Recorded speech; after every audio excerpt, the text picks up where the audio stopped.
아니, 10년 넘게 영어 공부를 했는데 왜 아직도 말이 안 나올까요? 이거 정말 많은 분들이 공감하실 거예요. 아, 나는 그냥 소질이 없나 보다 하고 포기하셨다면 오늘 이 이야기가 완전히 새로운 길을 보여줄 겁니다. 베스트셀러 작가이자 프로듀서인 김민식님의 이 한마디. 오늘 우리가 파헤쳐볼 이야기의 핵심이 바로 이겁니다. 우리는 영어를 못하는 게 아니라 영어를 안 해본 겁니다. 어떠세요? 어쩌면 우리가 영어를 못한다고 생각했던 것 자체가 완전히 착각 아니었을까요? 아니, 근데 왜 우리는 영어를 안 해봤다는 걸까요? 자, 첫 번째 섹션에서는요, 도대체 왜 우리의 영어가 항상 그 지긋지긋한 중급의 벽에 갇혀 있는지 그 진짜 이유부터 한번 정확하게 진단하고 넘어가겠습니다.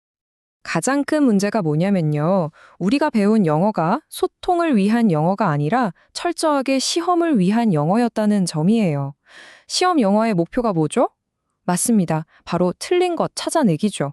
그러니까 자꾸 복잡한 문법, 어려운 단어에만 집착하게 만들고 결국 우리한테 남은 건 틀리면 어떡하지? 이 두려운 뿐이었던 거예요. 하지만 진짜 우리가 해야 할 소통 영어는 목표 자체가 달라요. 의미를 전달하는 것, 간단하고 직접적인 표현으로 자연스럽게 이어지는 것, 바로 이거죠. 그러니까 진짜 결정적인 문제가 이거예요. 우리는 지난 10년 동안 영어를 말하는 스피커가 아니라 영어의 오류를 찾아내는 비평가로 훈련을 받아온 겁니다. 머릿속에서 끊임없이 그거 문법 틀렸어. 그 단어는 이 상황에 안 맞아. 이런 비평가가 계속 말을 거니까 입이 떨어질 리가 있나요? 당연히 없죠. 자, 그럼 이제 문제점은 알았으니까 해결책을 찾아봐야겠죠? 유창함으로 가는 문을 여는 첫 번째 열쇠는 바로 당신의 이유를 찾는 겁니다. 한번 진지하게 스스로한테 물어보시는 거예요. 나는 대체 왜, 무엇 때문에 영어를 배우려고 하지? 김민식, 김재우 작가 같은 많은 전문가들이 공통적으로 지적하는 게 있어요. 대부분의 사람들이 영어를 포기하는 가장 큰 이유가 바로 이 왜 라는 질문에 대한 답이 희미하기 때문이라는 거죠. 이 동기라는 것에는 크게 두 가지 종류가 있습니다. 내적인 동기 그리고 외적인 동기. 내적 동기는 말 그대로 즐거움, 호기심, 성취감처럼 내 안에서 끌어오르는 거예요. 예를 들어 성적이 거의 꼴찌였던 폴킴 현 스탠퍼드 부학장님이 미국 대학 음악 수업에서 생애 처음으로 A+를 받았을 때 느꼈던 그 짜릿함. 그게 바로 내적 동기를 그냥 빵 하고 터트린 순간이었죠. 외적 동기는 해외 지사 발령처럼 아주 명확하고 현실적인 꼭 해야 하만한 목표를 말하는 거고요. 이거 정말 중요해요. 꼭 기억하셔야 합니다.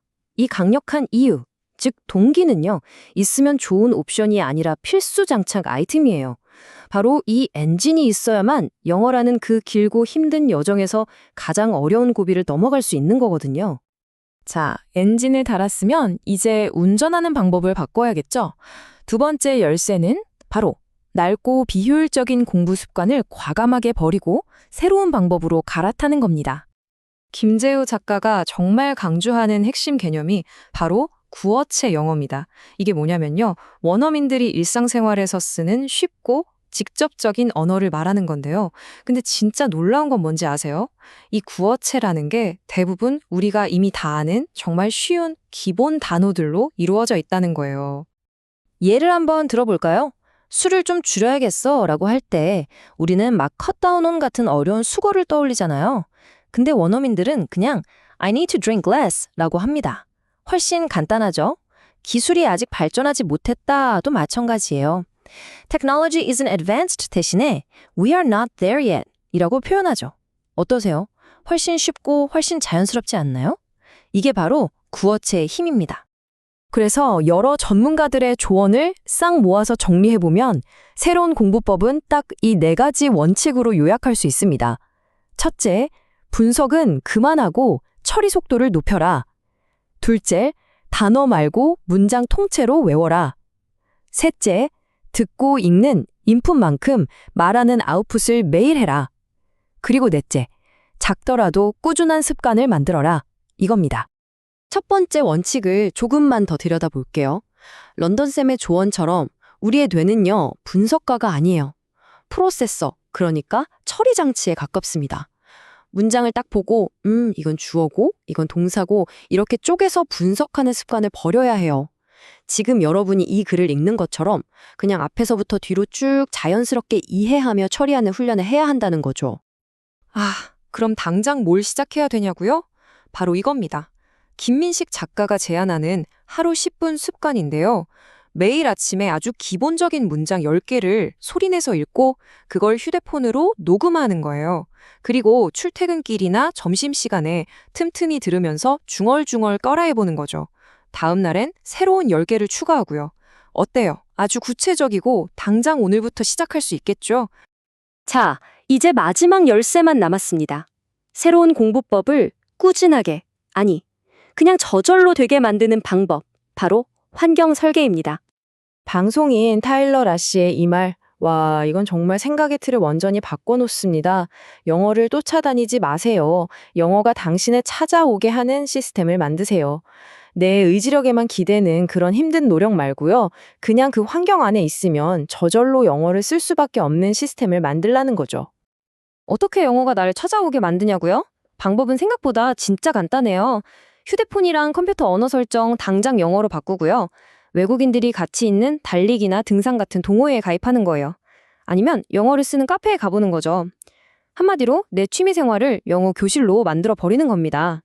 보세요. 꼭 유학을 가지 않아도 우리 일상 속에서 얼마든지 몰입 환경을 만들 수 있다는 거죠. 자, 여기서 좀 놀라운 숫자가 하나 나옵니다. 350에서 400. 이게 뭐냐면요. 김재우 작가가 말하는 영어 초급에서 중급으로 넘어가기 위해 필요한 중단 없는 학습 시간이에요. 350에서 400시간. 와, 정말 만만치 않죠? 바로 이 지점에서 환경 설계가 왜 그렇게 중요한지가 드러나는 겁니다.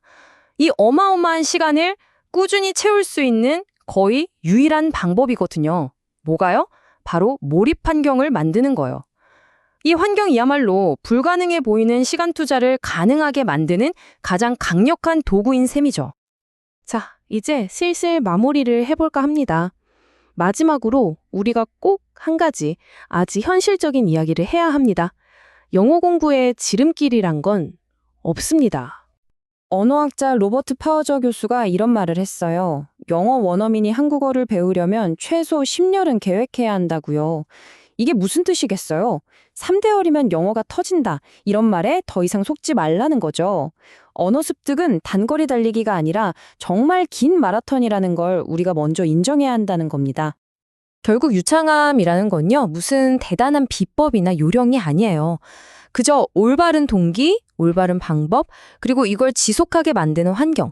이 세 가지가 딱 맞아 떨어졌을 때 자연스럽게 따라오는 결과물일 뿐입니다. 오늘 우리가 함께 살펴본 이 세 가지 열쇠가 바로 여러분의 성공 공식이 될 겁니다. 자, 이제 공은 여러분에게 넘어왔습니다. 여러분의 영어 여정에서 다른 건 다 잊어도 좋아요. 딱 한 가지, 바로 오늘부터 바꿀 그것은 무엇인가요? 그 답을 찾는 순간 여러분의 진짜 영어는 시작될 겁니다.